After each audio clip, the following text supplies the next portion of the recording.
ನಿಮಗೆ gold price 10 ಗ್ರಾಮಿಗೆ 1,35,000 ಆಗಿರೋದು ಗೊತ್ತಿದೆ. ಬಟ್ ನಿಮಗೆ ಗೋಲ್ಡ್ ರಶ್ ಬಗ್ಗೆ ಗೊತ್ತಿದೆಯಾ? ಕಥೆ ಏನಂದ್ರೆ 1848ರಲ್ಲಿ ಅಮೆರಿಕದ ಕ್ಯಾಲಿಫೋರ್ನಿಯಾದಲ್ಲಿ ಮೊಟ್ಟ ಮೊದಲ ಬಾರಿಗೆ ಬಂಗಾರದ ಗಣಿ ಸಿಗುತ್ತೆ.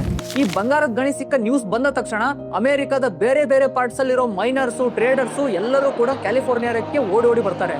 ಯಾಕಂದ್ರೆ ನಾನು ಕೂಡ ಗೋಲ್ಡ್ ನ ಮೈನ್ ಮಾಡಿ ಶ್ರೀಮಂತ ಆಗ್ಬೇಕು ಅನ್ನೋ ಒಂದು ಉದ್ದೇಶನ ಇಟ್ಕೊಂಡು. ಬಟ್ ಈ ತರ ಯಾರ್ಯಾರು ಗೋಲ್ಡ್ ನ ಮೈನ್ ಮಾಡಕ್ ಬರ್ತಾರಲ್ವಾ, ಯಾರು ಕೂಡ 1 ರೂಪಾಯಿನೂ ದುಡ್ಡು ಮಾಡಲ್ಲ.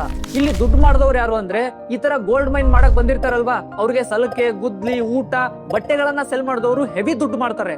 ಈ ಹಿಸ್ಟ್ರಿನಲ್ಲಾಗಿರೋ ಇವೆಂಟ್ ನ ನಾವು ಇವತ್ತು ಯಾವ ರೀತಿ ಆಗ್ತಿದೆ ಅಂತ ನೋಡೋದಾದ್ರೆ ನೀವು ನೋಡ್ಬೋದು, ನಮ್ಮ ದೇಶದಲ್ಲಿ ಪ್ರತಿ ವರ್ಷ ಲಕ್ಷಾಂತರ ಕೋಟ್ಯಾಂತರ ಜನ ಗವರ್ಮೆಂಟ್ ಎಕ್ಸಾಮ್ಗೆ ಅಪ್ಲಿಕೇಶನ್ ಹಾಕ್ತಾರೆ. ಇದ್ರಲ್ಲಿ ಎಷ್ಟು ಜನ ಎಕ್ಸಾಮ್ ನ ಪಾಸ್ ಆಗಿ ಗವರ್ಮೆಂಟ್ ಜಾಬ್ ಪಡ್ಕೋತಾರೋ ಅದು ದೇವ್ರಿಗೆನೆ ಗೊತ್ತು.